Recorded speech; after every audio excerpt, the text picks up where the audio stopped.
4, and 1.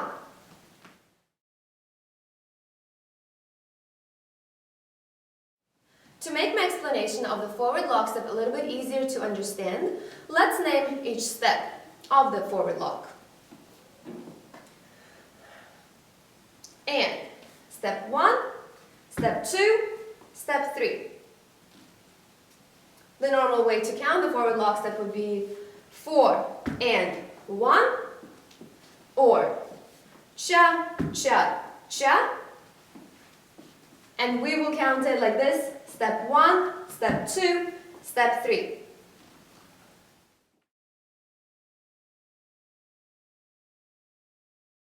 Step 1 is basically like the walk. As you may have seen in my video on the walk, something that is really important to do is to always step with one foot in front of the other, which makes it look like you're walking in one track. Step 1. Step 1. Make sure that your knees straighten right away in a very, very sharp way. So the moment your heel hits the floor of the standing leg, your knee straightens. And it doesn't just straighten, it straightens all the way, hyperextending if possible. And step 1, and step 1.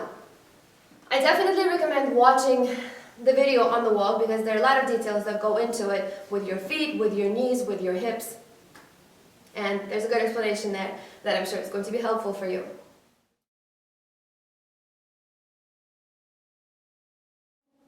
Step 2 of the forward lock step is called a Cuban cross, or getting into the Cuban cross. Take a look. This is our step 1, and now into step 2. And from the other direction, step 1, step 2.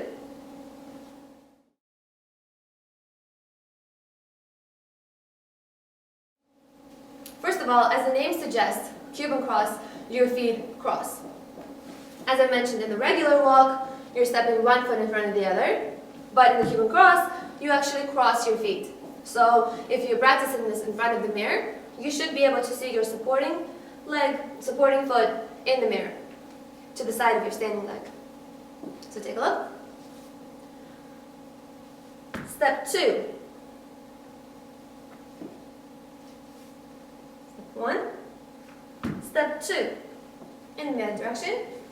Step 1. Step 2.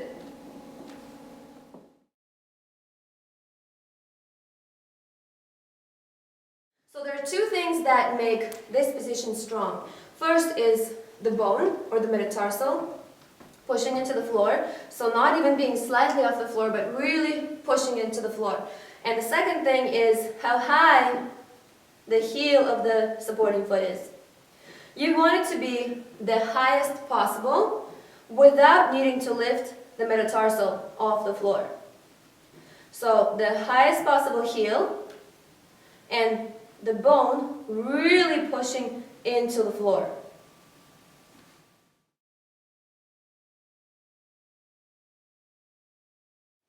So you want to keep this turnout in the front standing leg, and you want to keep the same turnout in your supporting foot in the Cuban cross.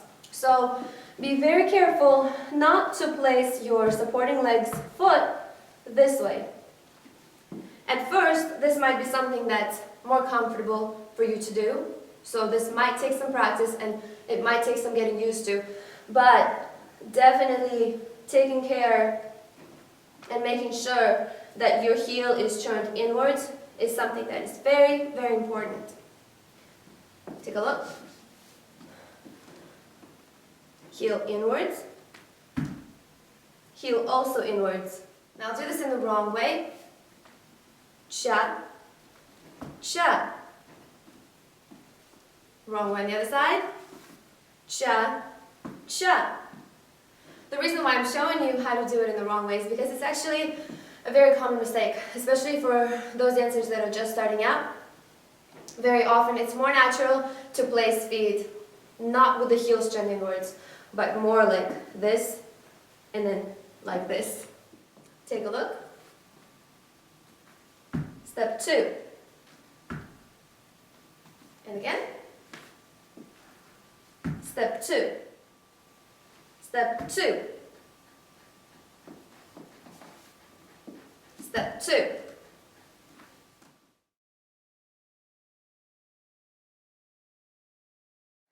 Now a little bit more on the placement of your feet in the Cuban cross. This right here, if you look down at your feet, should be very close to a 90-degree angle.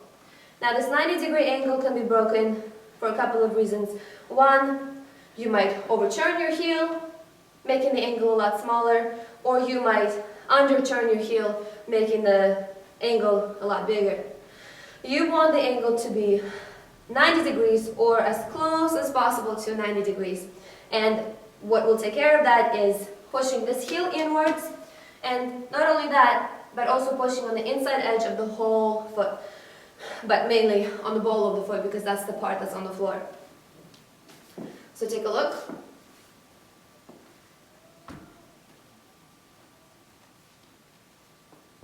Again.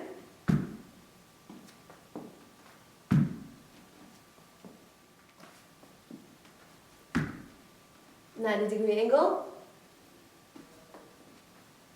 90-degree angle, 90-degree angle.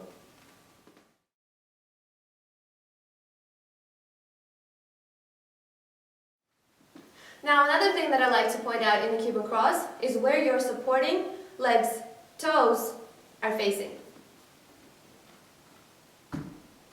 You want your toes of the supporting foot to be facing somewhere around the area of the side of your heel. So you don't want to bring your foot too far in where your toes are facing the toes of the standing leg, and you don't want to not bring it far enough where the toes are just facing into nothing. You want to bring it in so that your toes are facing around the heel area.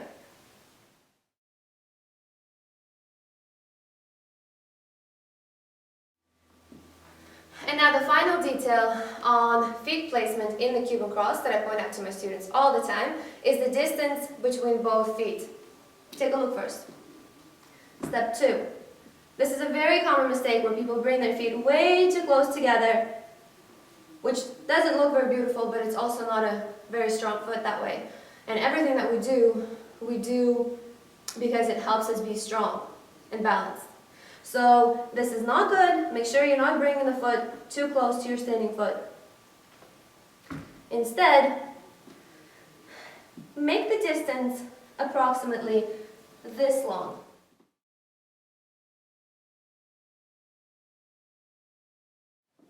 Now, some of those last things that I've mentioned about the feet placement are important so that your knees can be used properly. In a Cuban cross, you want your knees to be really pushing into each other. So you also want them to be beside each other. You don't want your supporting legs need to be coming through like this, creating this big space between the knees.